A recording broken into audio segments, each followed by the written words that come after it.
Welcome back my YouTube channel. तो आप लोग कैसे हैं? तो 2026 कक्षा 12 विषय हिंदी होने वाला है, जो कि बहुत ही महत्वपूर्ण प्रश्न आपके लिए लेके आ चुके हैं। समय होने वाला है 3 घंटे 15 मिनट का। आपको जो पेपर का समय रहेगा 3 घंटे 15 मिनट है और पूर्णांक 100 नंबर का होने वाला है।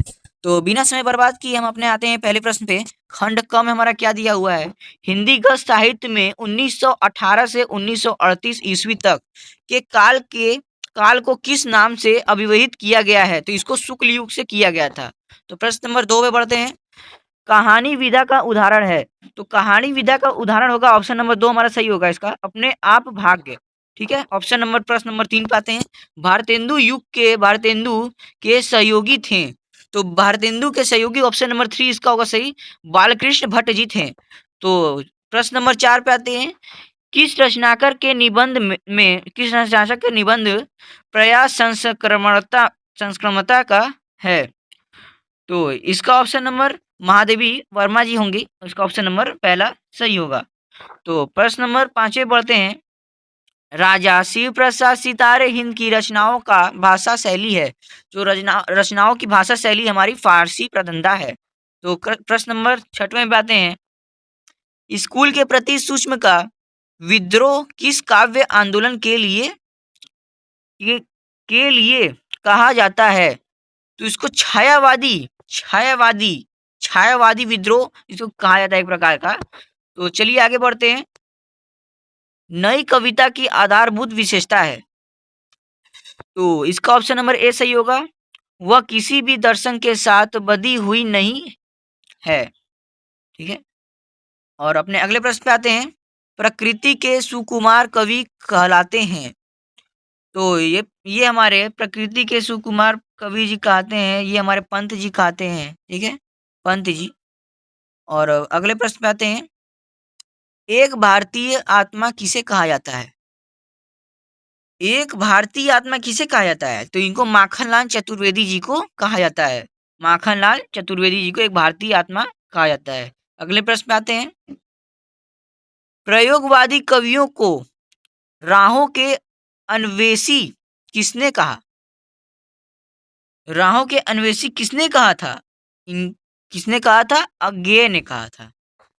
तो इसी के साथ हमारा एमसीक्यू जो है वो कंप्लीट हो चुका है। तो अब हम आते हैं कुछ लिखित प्रश्न पर। तो लिखित प्रश्न हमारा प्रश्न नंबर 3 क्या दिया हुआ है? निम्नलिखित गद्यांशों का संदर्भ देते हुए किसी एक के नीचे दिए गए प्रश्नों का उत्तर लिखिए। तो ये गद्यांश है, इसमें कुछ आपको प्रश्नों का उत्तर लिखना है। तो इसका चलिए प्रश्न आप देख लेते हैं। यहाँ तक इसका प्रश्न पूरा दिया हुआ है। उपयुक्त गद्यांशों का संदर्भ लिखिए। तो इसका आपको संदर्भ लिखना है। प्रस्तुत गद्यांश हमारी पाठ्य पुस्तक हिंदी काव्य चैप्टर का नाम और से लिया गया है। इसके कवि जो हैं वो आप लिख सकते हैं। इसका संदर्भ लिख दीजिए और रेखांकित अंशों की व्याख्या कीजिए। तो यहाँ पे आपको इसका यहाँ से यहाँ तक व्याख्या करना है। यहाँ से यहाँ तक आपको व्याख्या करना है। ठीक है, ये लोग आप लोग देख लीजिएगा। हम प्रश्न आपको दिखाते चल रहे हैं कैसे कैसे आगे प्रश्न आएंगे। अथवा करके दिया हुआ है यहाँ पर। आप लोग प्रश्न देख लीजिए, ऐसे प्रश्न आएंगे और इसी तरीके से आप लोगों को एकदम अच्छे से सोच विचार के चैप्टर का नाम एकदम सुंदर सुंदर राइटिंग में लिखना है। और आप लोग कितना एग्जामिनर को आकर्षित कर सकते हैं अपने लिखावट से, उतना आकर्षित करने का कोशिश करिए। यहाँ पे दिया हुआ है पद्यांश का है। प्रस्तुत पद्यांश हमारी पाठ्य पुस्तक हिंदी पद खंड गद्य खंड आप ऐसे करके लिख सकते हैं। अथवा करके यहाँ पे दिया हुआ है, तो आप इसमें अथवा करके लिख सकते हैं, जो आपको आए आराम से लिख सकते हैं। ठीक है, देखते रहिए प्रश्न, वैसे वैसे करते रहिए। ये सब प्रश्न आप जरूर अपने से खोज खोज के करिएगा, आपके बुक में ही है ये सब प्रश्न। और 5 पे क्या दिया हुआ है? एक कृति का उल्लेख, एक जीवन परिचय आपको लिखना है हजारी प्रसाद द्विवेदी जी का।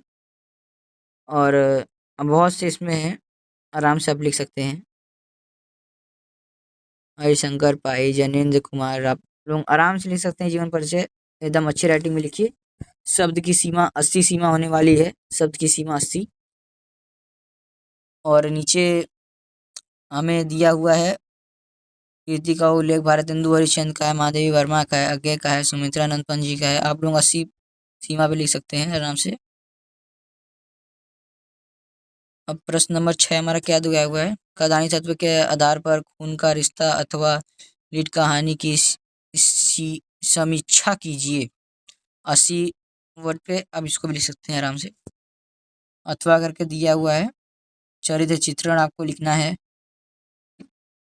कहानी का चरित्र चित्रण आप लोग पढ़े होंगे तो आप लिख सकते हैं। ठीक है, सब प्रश्न देखते रहिए बारी बारी, धीरे धीरे हम स्क्रॉल कर रहे हैं, सब प्रश्न देखते जाइए, ऐसे ही प्रश्न आएंगे। और ये सब जो प्रश्न आपको दिखा रहे हैं ये सब आपको करना है अपने से। खंड का आ गया हमारा, संस्कृत आ गया, निम्नलिखित गद्यांशों का संदर्भ सहित हिंदी में अनुवाद कीजिए। तो आपको हिंदी में अनुवाद करना है, आपको जो आ रहा है वो लिखिए दोनों में से। तो निम्नलिखित में से किन्हीं दो प्रश्नों का संस्कृत में उत्तर दीजिए। तो इसमें से दो प्रश्न का संस्कृत में उत्तर देना है, आराम से आप लोग लिख सकते हैं। ऐसे ऐसे प्रश्न आएंगे, आप लोग देखते रहिए।